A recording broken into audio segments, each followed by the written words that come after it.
asin tidak ada rasanya. Sementara ikan tongkol sudah pedas, katanya nggak ada rasanya. Tolong Pak ke rumah saya, katanya. Wah, pedas cerita. Wah.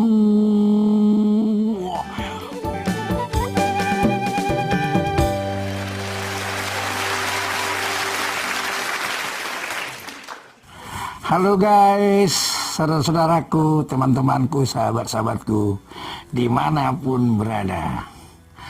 Oh iya, harapan saya semoga semua senantiasa dalam keadaan sehat walafiat. Oh iya, kita kembali lagi bertemu di video ini ya. Saya akan bercerita tentang salah duga, tapi tentang COVID. Begini ceritanya. Oh iya, tapi sebelum saya lanjutkan, jangan lupa ya, di like, di subscribe, baru di komen, oke?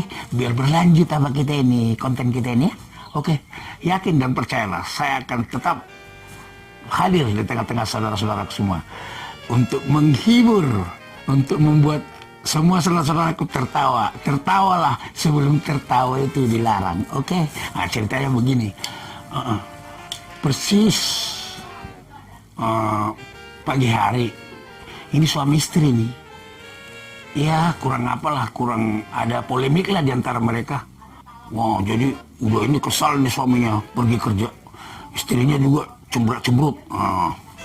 Lalu pergilah suaminya kerja, pulanglah jam 5:30 sore. Sesudah itu mandi si suami, tapi dalam hatinya masih kesal nih lihat istrinya. Nah, jadi selesai mandi, pas udah jam 7, udah jam malam kan, jam makan. Dihidangkan sama istrinya nih.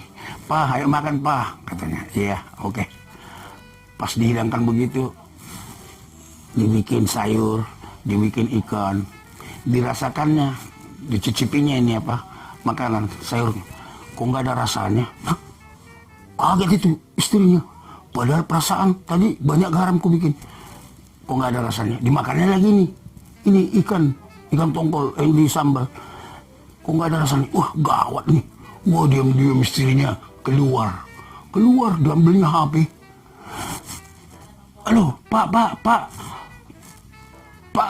Satgas COVID yang ada di RW ini, tolong deh ke rumah saya. Tolong bantu saya, Pak. Aduh, suami saya itu.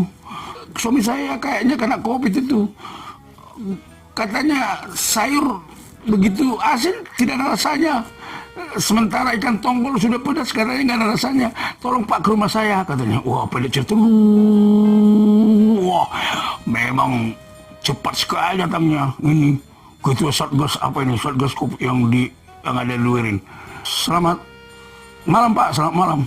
Ayo silakan ikut." Wah, dipaksa ini suaminya. Kaget suaminya. Ada apa ini? "Ya Bapak, cepat." Dipaksa lah, langsung dikerangkeng, diisolasi mandiri 2 minggu. Tuh, "Saya kok diisolasi Pak?" "Ya tadi melapor, katanya mencicipi sayur rasanya nggak ada, begitu juga ikan tongkol yang disambal. Jadi perasaan ibu di rumah kayaknya Bapak kena COVID," katanya. Ya aku sebenarnya kena kesal dalam hati aja. Loh, jadi maksud Bapak nggak benar mengatakan itu nggak ada rasa. Kayak berantem tadi pagi Pak, itu nyawalnya. Yo, nggak boleh, jadi terpaksa lah isolasi lah dia 14 hari. Jadi maksud saya di sini, hati-hati, jangan sembarangan ya, jangan artinya asal cuap-cuap sama istri. Itu saya nggak salahkan istrinya, itu namanya istri yang bijaksana, itu namanya responsif, agresif. Bagus dia tuh, jadi nggak salah dia tuh. Akhirnya diisolasi suaminya 14 hari gara-gara hanya kesal sama istrinya. Jadi hati-hati ya, jangan asal cuap-cuap ya, oke? Begitulah ceritanya.